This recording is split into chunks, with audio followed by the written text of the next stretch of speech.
Баршаңызға сәлем. Каналыма қош келдіңіздер тағы да.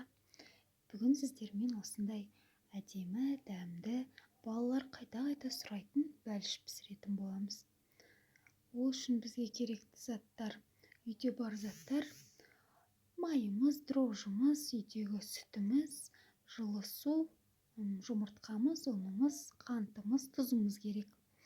Сары майымыз бөлме температурасында жылытып қоямыз.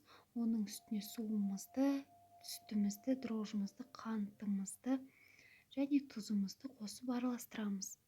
Бәрін осылай араластырып, тұзды өздеріңіз кішкене дәм татуларыңызға қарай қоссаңыздар болады. Мен кішкентай қасықпен жарты қасық қостым.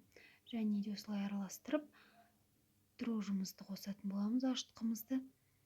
Осылай араластырамыз, жақсылап. Ұнымызды міндетті түрде електен өткізіп алыңыздар, сонда көтерілгенде жақсы көтерілетін болады. Нанымызды ашытқан кезде өте қатты қылмай, өте бұлжыратпай, жұмсақ қылмай, осылай жақсылап ашытып аламыз. Мінекей, енді астына су май жағып, жақсылап тұрып, иін қандырып, жылы жерге қойып қоюымыз керек. Осылай басып, үстін жауып, қақпағы бар ыдыс болса, тіпті жақсы, бетін жауып, жылы жерге қойып қойсаңыздар да болады. Мен осылай үйдегі пищевой пленка дейміз ғой, сонымен жауып, үстіне осылай жылы жерге дастарханның үстіне қойып қойдым. Күн түсетін болғандықтан, үй жылы болғандықтан, менің ашытқан наным жарты сағатта ашып кетті. Жарты сағаттан кейін осылай алып, бөліктерге бөліп, домалақтап күлшеледім. Осылай жақсылап алып күлшелеп аласыздар.